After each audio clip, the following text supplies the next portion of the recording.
السلام علیکم ورحمۃ اللہ وبرکاتہ۔ میں پردیسیوں کے حق میں بہت باتیں کرتا رہتا ہوں، آج ویڈیو بنانے لگا ہوں۔ معذرت کے ساتھ بات سمجھیے گا، پھر کمنٹس کیجیے گا۔ پردیس میں رہا تو نہیں، لیکن چھوٹا پردیس میں نے کاٹا ہے۔ پردیس میں رہنے والوں کو ATM مشین سمجھا جاتا ہے۔ وہ وہاں بیچارہ کیا کر رہا ہے، وہاں کیسے کما رہا ہے، یہاں سے ڈیمانڈیں ختم نہیں ہوتی۔ کسی کی ڈیمانڈ ہے ٹچ موبائل، کسی کی ڈیمانڈ ہے بوسکی کا سوٹ، کسی کی ڈیمانڈ کیا ہے، کسی کی ڈیمانڈ کیا ہے۔ چھوٹا پردیس میں نے کاٹا ہے، ایکسپیرینس بھی ہے، عمر کا تقاضا بھی ہے۔ تو پردیسیوں کو ATM مشین سمجھا جاتا ہے۔ اس کو صرف فرمائشیں سنائی جاتی ہیں، اس کے بارے میں سوچا نہیں جاتا۔ بڑا بھائی ہے، چھوٹے بھائیوں کی بہنوں کی فرمائشیں پوری کرتے کرتے اپنی جوانی جو ہے پردیس میں وہ گزار دیتا ہے، اپنے بچوں کو چھوڑ کر، اپنی بیوی نوجوان کو چھوڑ کر وہ داؤ پہ لگا دیتا ہے۔ جب واپس آتا ہے تو آگے اس کو کیا ملتا ہے، جو پردیس میں رہتے ہیں ان کو بخوبی پتہ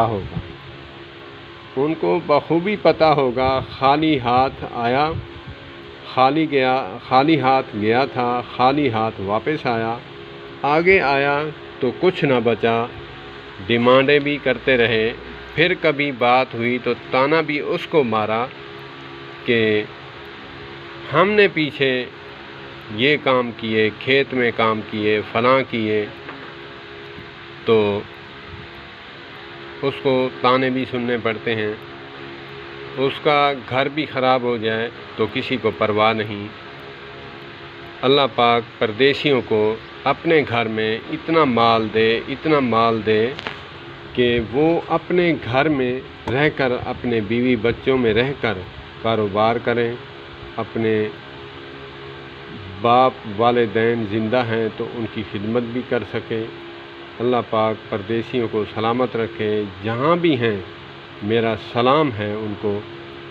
میری ایک گزارش بھی ہے، پردیس میں رہتے ہوئے ایک اکاؤنٹ اپنے نام پر اسپیشل بنائیں، جس کا آپ کی بیوی کو بھی پتہ نہ ہو، آپ کے بچوں اللہ کے سوا اور آپ کے سوا کسی کو پتہ نہ ہو۔ وہ آپ اکاؤنٹ میں بچا کے ڈالتے جائیں۔ جب آپ آئیں تو آپ کو بڑھاپے کا سہارا ملے۔ اللہ پاک سلامت رکھے پڑوسیوں کو۔ پردیسی جو ہیں جہاں کہیں بھی ہیں، اللہ پاک ان کو سلامت رکھے اور ان کے بچوں کی حفاظت فرمائے، اور ہمیں پردیسیوں کو سمجھ کر ڈیمانڈ کرنے کی بھی توفیق عطا فرمائے۔ السلام علیکم۔